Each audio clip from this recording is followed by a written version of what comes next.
चंदनपुर गांव में राधा नाम की एक औरत अपनी दोनों बेटियों के साथ रहती थी। दोनों ही बेटियां प्यारी और मासूम थी। एक का नाम प्रिया और दूसरी का नाम रिया था।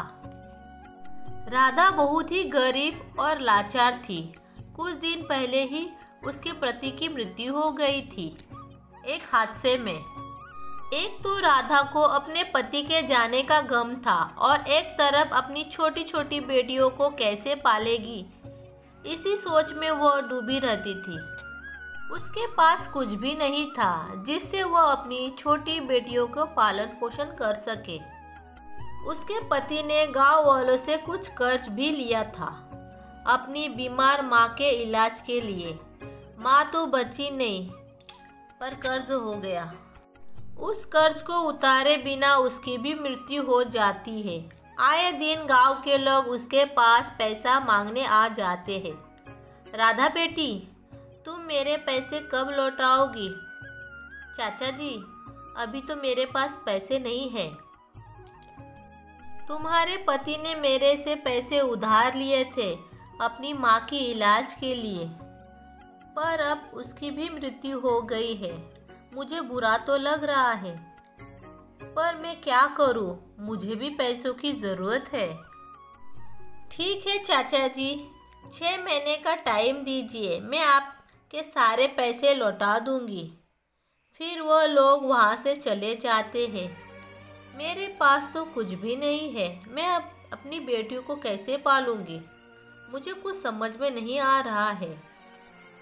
फिर वो चाचा जी का कर्जा भी देना है। भगवान आप मेरी मदद करें, ऐसा वो भगवान से प्रार्थना कर रही थी।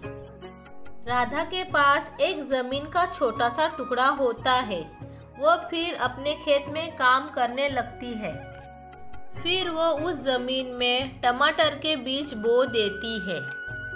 फिर वो रोज खेतों में जाकर उन बीजों को पानी देती है और देखरेख करती है। कुछ समय बाद उन बीजों से छोटे छोटे पौधे निकल आते हैं। कुछ समय और जाने के बाद उसके पौधे बड़े होने लग जाते हैं और उसमें लाल लाल टमाटर आ जाते हैं। इस तरह समय बीतता गया और पौधे बड़े हो गए। फिर राधा ने उन टमाटरों को तोड़ने के बाद बाजार में जाकर बेच दिया। टमाटर की खेती अच्छी होने की वजह से उसे अच्छा मुनाफा भी हो जाता है। फिर एक दिन वह चाचा जी राधा के घर पर आते हैं। राधा बेटी, कैसी हो तुम? मैं ठीक हूँ चाचा जी। मैंने सुना है इस बार तुम्हारी टमाटर की खेती बहुत अच्छी हुई है। हाँ चाचा जी, बहुत ही अच्छी हुई है। फिर राधा उन्हें कर्जे के पैसे दे देती है। फिर वो लोग कर्जे के पैसे लेकर वहाँ से चले जाते हैं। फिर राधा रोज खेत पर जाती, काम करती। फिर राधा और उसकी बेटियां हमेशा खुशी खुशी रहने लगे।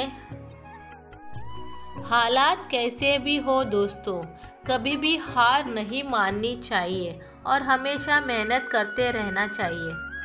वीडियो अगर आप लोगों को अच्छा लगा फ्रेंड्स, वीडियो को लाइक करें और चैनल को सब्सक्राइब करें। Thank you for watching video friends. Bye bye, मिलते हैं नेक्स्ट वीडियो में।